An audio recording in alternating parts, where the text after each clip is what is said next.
jalan masuk surga. Yang pertama, mempercayai Yesus Kristus sebagai Isa Al-Masih atau Mesias, Juru Selamat. Yohanes 14 ayat yang ke-6 dengan judul perikop Rumah Bapa, Yesus berkata begini, "Akulah jalan dan kebenaran dan hidup. Tidak ada seorang pun yang datang kepada Bapa kalau tidak melalui aku." Yesus menjelaskan bahwa tidak ada orang yang bisa sampai kepada Bapa selain dari mereka yang mempercayai Dia sebagai Juru Selamat. Yang kedua, Yesus menjelaskan jalan masuk surga adalah melakukan kehendak Bapa atau melakukan firman Tuhan. Matius 7 ayat 21 berkata begini, "Bukan setiap orang yang berseru kepadaku, Tuhan, Tuhan, akan masuk ke dalam kerajaan sorga, melainkan dia yang melakukan kehendak Bapakku yang di sorga." Matius 19 ayat 17b berkata, "Tapi jikalau kau ingin masuk ke dalam hidup, turutilah segala perintah Allah." Yesus menyampaikan kepada kita bahwa kalau kita ingin masuk dalam kerajaan kekal,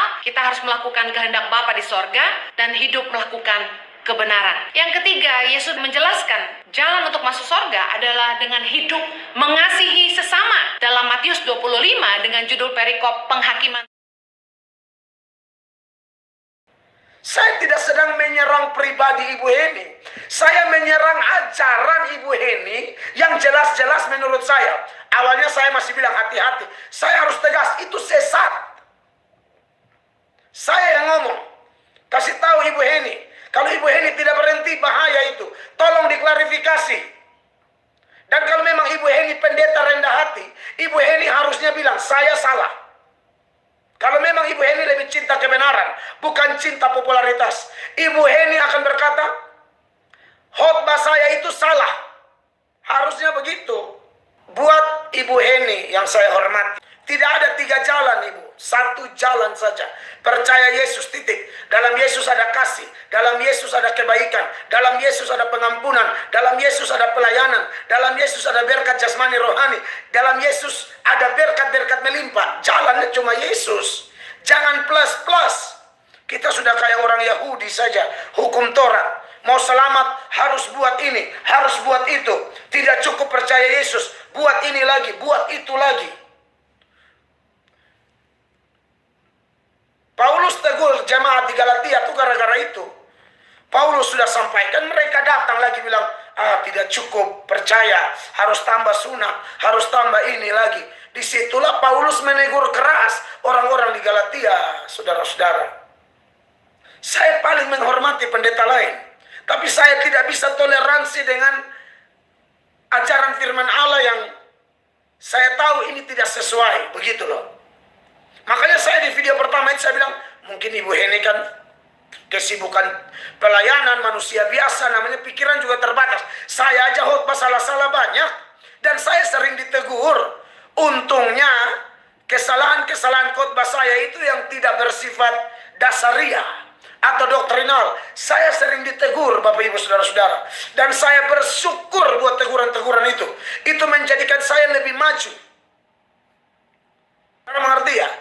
Apa yang Ibu Heni tahu, apa yang Ibu Heni miliki, itu Mel Atok tidak punya. Makanya kalau ada waktu saya selalu nonton, salah satunya video Ibu Pendeta Heni. Sampai saya bahas sama istri saya, "Mak, kita berdoa. Ibu Gembala, kita berdoa, hadirkan Ibu Pendeta Heni." Dahsyat luar biasa. Saudara, kalau memang saya melakukannya dengan dasar iri hati, aduh mau iri hati apa? Saya akan rugi, saya akan hilang banyak berkat. Saya tahu kebenaran.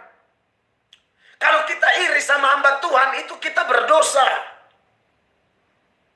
Tapi kalau kita memberi masukan dengan penuh cinta, itu kan yang diajarkan Alkitab. Itu teladan dari Tuhan Yesus, itu teladan dari Paulus, itu teladan dari Yohanes Pembaptis, dan lain sebagainya. Saya baru ketemu video itu, padahal sudah ada saya lihat YouTuber lain tuh yang menanggapi dari 7 bulan lalu. Sayanya yang baru tahu belakangan.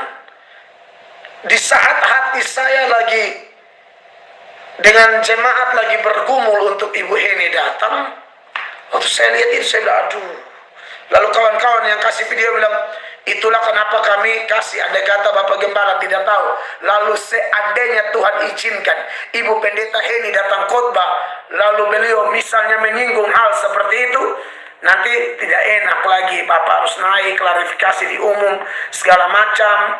Kalau tidak mungkin tidak, Ibu Pendeta ini yang khotbah, masa kita tidak live di YouTube?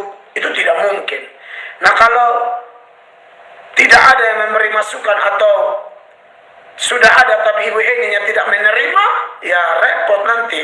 Ajaran Ibu Heni nanti sampai kapanpun selalu 3 jalan, 3 jalan, 3 jalan.